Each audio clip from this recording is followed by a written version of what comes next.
supranatural. Ada yang masuk akal, ada yang supra akal, di atas akal. Tapi apa? Roh Kudus bantu. Ini salah satu ayat favorit almarhum ayahku. Ya, he's a Pentecostal to the bone, asik. Dia Pentakosta banget sampai di kedalamannya gitu. Dan dia bilang ini ayat salah satu yang terpenting, bahkan terpenting tentang Roh Kudus. Roh Kudus membantu kita. Ya, membuat kita apa? Dia mencurahkan kasih Allah ke dalam hati kita. Hati kita kayak wadah dan dia yang tuangin cintanya Tuhan. Kalau nggak ada dia, kita nggak bakal bisa terima. Cintanya Tuhan nggak masuk akal. Tapi puji Tuhan dan Roh Kudus. Sehingga apa? Pengharapan kita nggak mengecewakan. Karena Roh Kudus yakinkan kita, despite of the reality of your life.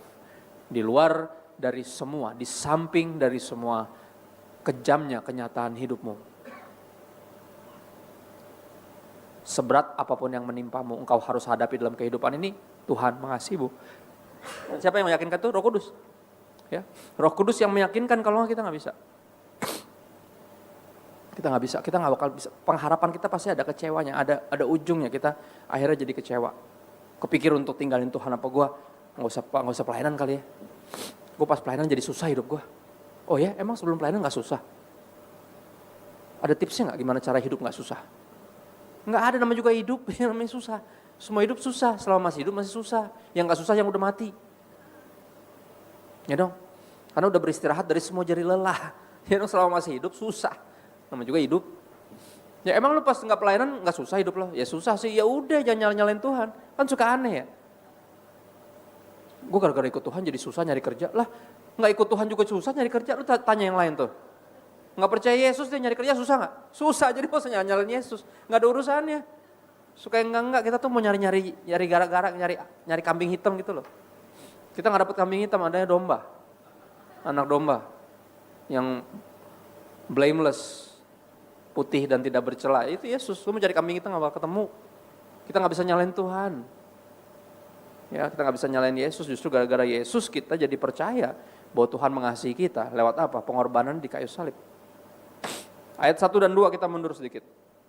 Ini yang Roh Kudus nyatakan dan ingatkan kepada kita. Yang pertama, di ayat 1 dibilang ini, sebab itu kita yang dibenarkan karena iman. Roh Kudus ingetin kita bahwa kita dibenarkan karena iman kepada Yesus. Bukan kuatnya iman kita yang membuat kita diselamatkan, atau kemampuan kita percaya sama Yesus, tapi Yesusnya yang menyelamatkan kita.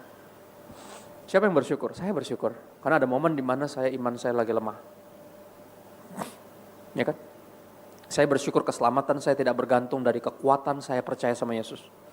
Bukan the strength of my faith, our faith that saves us. It's the object of our faith that saves us, and His name is Jesus. Kekuatannya, pribadinya, kasihnya, pengorbanannya, kesetiaannya yang menyelamatkan kita, yang membenarkan kita. Yang kedua, kita hidup dalam damai sejahtera dengan Allah oleh karena Tuhan kita Yesus Kristus. Roh Kudus ingetin itu. Kita bisa berdamai dengan Tuhan, kita gak ngajak ribut Tuhan lagi, berhenti ngajak ribut Tuhan. Karena siapa? Karena Yesus. Karena pengorbanan Yesus kita disadarkan bahwa kita udah diperdamaikan sama Tuhan. Lu udah diampunin. Tuhan udah gak marah sama lo, ayo berhenti ngajak ribut Tuhan. Gak capek emangnya ngajak ribut Tuhan? Pernah menang situ ngajak ribut Tuhan emang? Gak kapok emang? Bener gak? Orang kalau hidup cukup lama, udah berapa kali coba ngelawan Tuhan pasti kapok.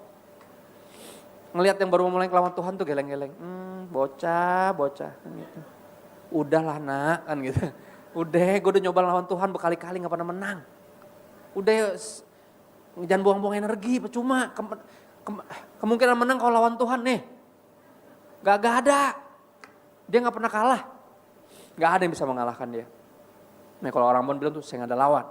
Itu Tuhan tuh saya gak ada lawan, gak ada yang bisa lawan dia. Jadi udah gak usah sok ngelawan, udah gak usah. Ya kalau sama dia jangan dilawan, lemesin aja saya. Daripada ribet hidup lo, bener. Jangan ngelawan Tuhan deh. Ya kita ingat kisah Yunus ya.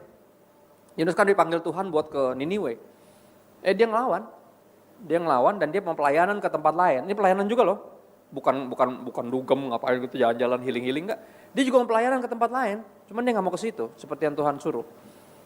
Ya kalau kita nonton, aku pertama kali tahu kenapa Yunus gak mau ke Niniwe dari VCD kartun.